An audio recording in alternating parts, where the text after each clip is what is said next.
It was the third soul of the mission, and the red dust of Mars stretched endlessly under the pale, distant sun.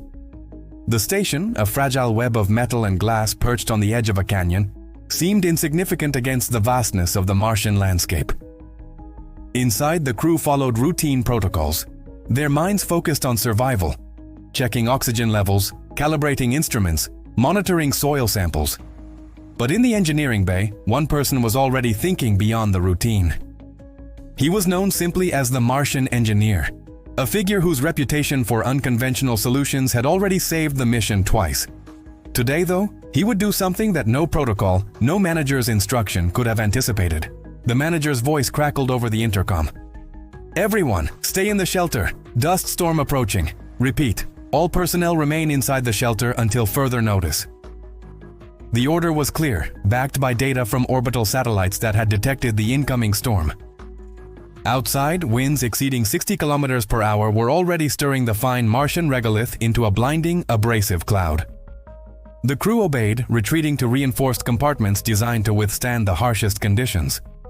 But the engineer lingered, his gaze fixed on the external diagnostic screens. There was a variable the models hadn't accounted for, a magnetic anomaly near the station's solar arrays that could cause cascading failures in the power system. If left unchecked, it could compromise the life support for the entire station. Protocol demanded caution, but the engineer saw opportunity in the storm. As the dust began to bite against the external sensors, he moved methodically, preparing his protective suit. Every bolt, every joint of his equipment was checked twice. Mars's thin atmosphere and the abrasive dust meant even a minor tear in the suit could be fatal. Yet his movements were calm, precise, almost ritualistic. He knew that the manager's instructions were designed for risk minimization, not optimization. Out here, innovation often meant bending the rules. Scientists and engineers on Earth had debated for decades about the ethical limits of autonomous action in space. But here, thousands of miles from supervision, those debates were theoretical. Reality was immediate, brutal, and unforgiving. Once outside, the engineer's helmet camera transmitted grainy, red-tinted images back to the shelter. The storm roared, a wall of dust and charged particles, yet he navigated it with a practiced grace. Every step was deliberate, measured against the uneven terrain and hidden crevices. The solar arrays, massive and delicate, were swaying dangerously under the wind pressure. If they collapsed, the station would lose power, and the crew's oxygen supply would begin to dwindle within hours. His hands moved over the panels, recalibrating sensors, adjusting stabilizers, rerouting auxiliary power lines. Each motion was documented, analyzed in real time by his internal AI assistant, which provided instantaneous calculations on torque, wind resistance, and solar panel angles. Back in the shelter, the crew watched in disbelief as the engineer defied protocol. The manager's voice, initially firm, now trembled with a mix of authority and anxiety. "Stop! Get back inside! You're risking your life out there!" But the engineer's mind was focused. He had studied the storm patterns, the topography, the station's structural weaknesses. Moments like these, documented in mission logs, often became case studies in engineering ethics and human ingenuity. On Earth, they would debate whether his actions were heroism or insubordination. Here, on Mars, they were survival. The storm intensified. Red particles whipped against his visor, creating a visual distortion that made navigation treacherous. Yet, the engineer had trained for these conditions, anticipating not just the physical challenges but the psychological toll. Isolation and sensory deprivation could impair judgment in even the most seasoned astronauts. His AI assistant provided continuous feedback, warning of spatial disorientation and potential microfractures in his suit. He responded with calculated adjustments, stabilizing panels, securing conduits, ensuring that critical systems remained operational. Hours passed, yet it felt like minutes to him.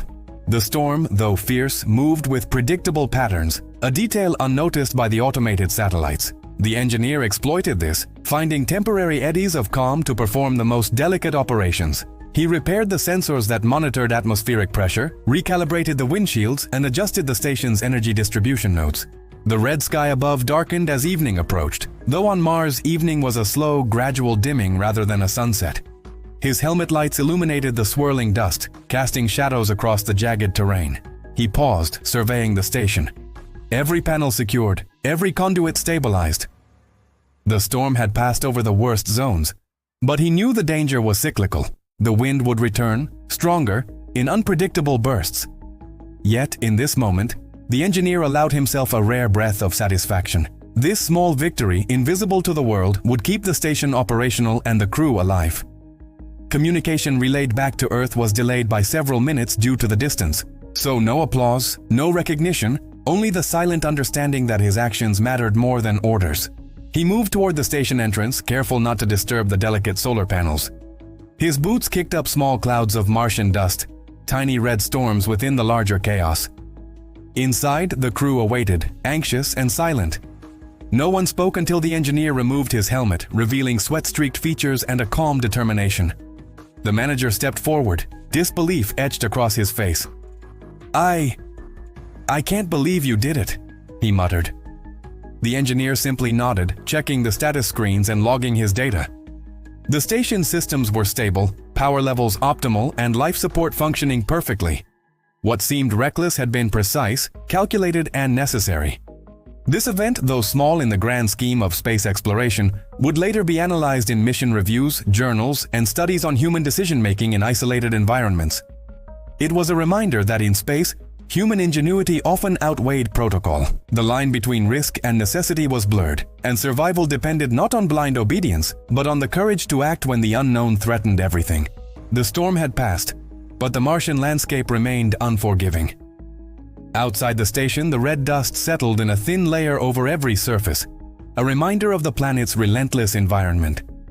The engineer moved systematically, inspecting the outer conduits and checking the integrity of the airlocks. Each panel, each joint, each connection was critical. Failure here could mean disaster. Inside the station, the crew began resuming their tasks, but a newfound respect hung in the air. The engineer had challenged protocol, but the results were undeniable. Data streams from the repaired solar arrays showed optimized energy output, and the life support systems registered stable oxygen and temperature levels.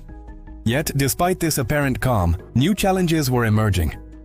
The Martian day, or Sol, was nearly twice as long as an Earth day, and the extended exposure to low gravity was beginning to show subtle effects on human physiology.